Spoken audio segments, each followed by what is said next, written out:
ભરૂચની ઐતિહાસિક જુમ્મા મસ્જિદમાં ગઈકાલે એક વિવાદાસ્પદ ઘટના બની છે, જે અજમેર બોમ્બકાંડના આરોપી રહેલા ભાવેશ પટેલ ઉર્ફે મુક્તાનંદ સ્વામીએ મસ્જિદમાં પ્રવેશ કર્યો હોવાની ઘટનાથી મુસ્લિમ સમાજમાં ભારે રોષ ફેલાયો છે।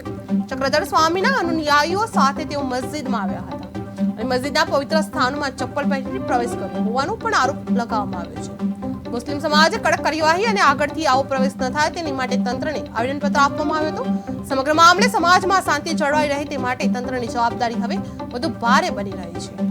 જ્યાં સરચૂક થઈ છે ને ભાઈ એ સુધારી લે એની માંગ કરવા આવેલા છે કલેક્ટર સાહેબને આગાહ કરવા આવેલા છે કે સાહેબ આ પ્રત્યાનું નીચે જે વહીવટ થઈ રહેલું છે અને એમની ઉપર ગંભીર ગુનાઓ છે અને હાથ જોડીને વિનંતી કરીએ છીએ, માત્ર મુસ્લિમ સમાજ દુખી નથી, એમનું પોતાનું સમાજ પણ દુખી છે।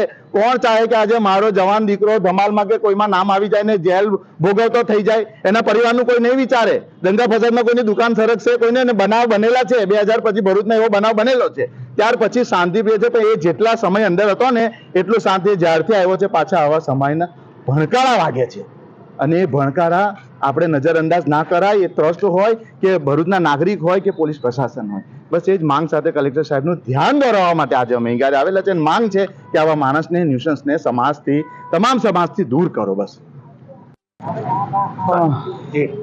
સાથીઓ, આજરોજ ભરૂચ જિલ્લાના મુસ્લિમ સમાજના લોકો જે 13 તારીખે જુમ્મા મસ્જિદમાં ધાર્મિક વાતાવરણ દોહળવાની કોશિશ થઈ, એ ઘટનાને લઈ અને જિલ્લા કલેક્ટર શ્રી ભરૂચને એક આવેદનપત્ર આપી અને આ વાતાવરણ દોહળવાનો જેણે પ્રયાસ કર્યો છે ભાવેશ પટેલ એક આતંકવાદી છે અને સજા પામેલો ગુનેગાર છે અને અત્યારે જામીન પર છૂટેલો છે અને એણે મસ્જિદમાં ચપ્પલ પહેરીને પ્રવેશ કર્યો અને ગુંબજ પર ચડી અને જે ધાર્મિક લાગણી દુભાવી છે એના બાબતે મુસ્લિમ સમાજમાં આક્રોશ છે અને એની સામે કાયદેસરના પગલાં લેવાવા જોઈએ।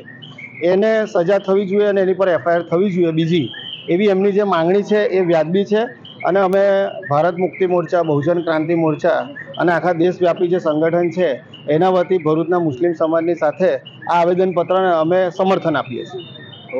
તારીખ 13/9/2025 અને શનિવારના રોજ જે દુઃખદ ભરૂચમાં ઘટના બની કે ભરૂચની ઐતિહાસિક જામા મસ્જિદમાં અજમેર બોમ્બ બ્લાસ્ટના આરોપી જે જામીન પર અત્યારે હાલ મુક્ત થયેલો છે તે વ્યક્તિ પોલીસ પ્રશાસનની રૂબરૂમાં ભરૂચ જામા મસ્જિદમાં ઘૂસે જ મસ્જિદના અંદર પડા ફોટપોટા એ કરે ને ત્યારબાદ ચપ્પલ પહેરીને આ ભાવેશ પટેલ મસ્જિદના ગુંબજ પર ચડી જાય।